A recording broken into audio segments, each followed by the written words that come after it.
अबुआ राज सितार जना, महारानी राज तुंदु जना, महारानी एलिजाबेथ का राज समाप्त हो और हमारा स्वराज स्थापित हो। एक क्रांतिकारी जिससे अंग्रेज घबरा गए और उसे षड्यंत्र कर हिरासत में ले लिया। वह महान क्रांतिकारी थे बिरसा मुंडा।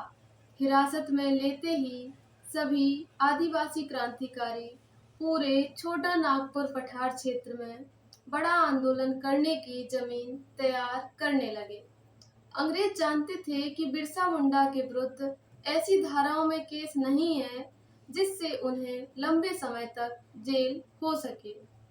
बिरसा मुंडा के जेल से बाहर निकलते ही एक बड़ा विद्रोह हो सकता है।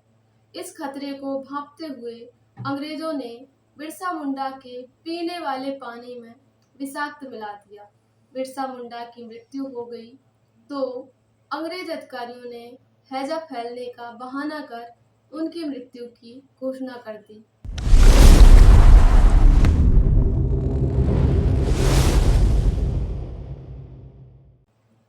नमस्कार, जय भीम। मैं हूँ लक्ष्मी राय और आप देख रहे हैं स्टॉर्म ऑफ अम्बेडकर। इस भारत भूमि पर एक से बढ़कर एक वीर जन्म लिए, लेकिन यहाँ राष्ट्रवाद की भावना का सर्वथा अभाव रहा, जिस कारण समय समय पर विदेशी आक्रांताओं ने भारतीयों पर शासन किया तथा उनका शोषण किया। लेकिन जब जब शोषक ने शोषण की चरम सीमा पार करने की कोशिश की, तब तब कोई क्रांतिकारी लोहे की दीवार की तरह सामने आया।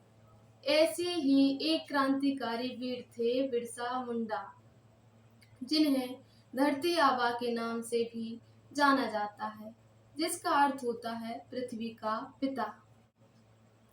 19वीं शताब्दी के अंत में अंग्रेजों ने कुटिल नीति अपनाकर आदिवासियों को लगातार जल, जंगल, जमीन और उनके प्राकृतिक संसाधनों से बेदखल करना शुरू कर दिया।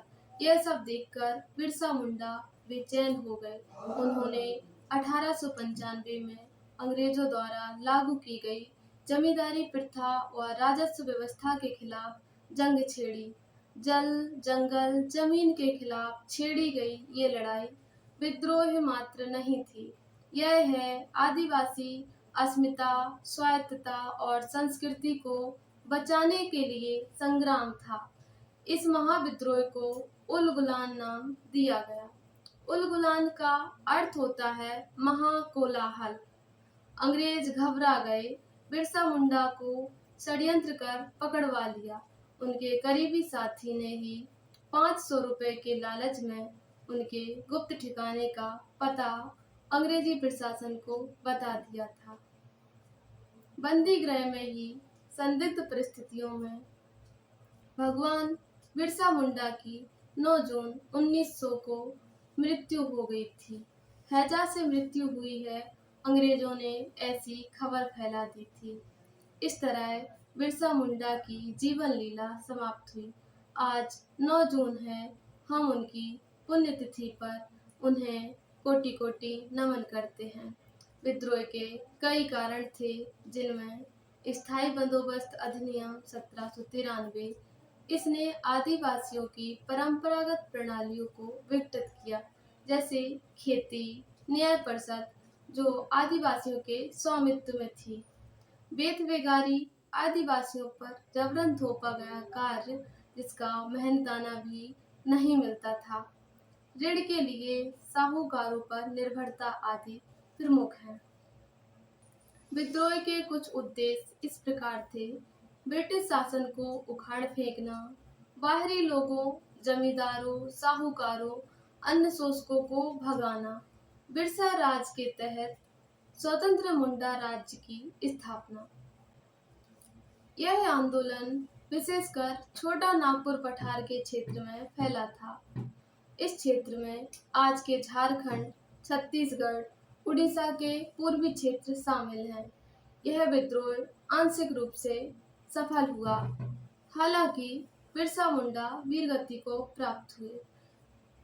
इस विद्रोह के परिणाम स्वरूप बेगार प्रणाली समाप्त हुई। छोटा नागपुर किराएदारी अधिनियम 1908 आया।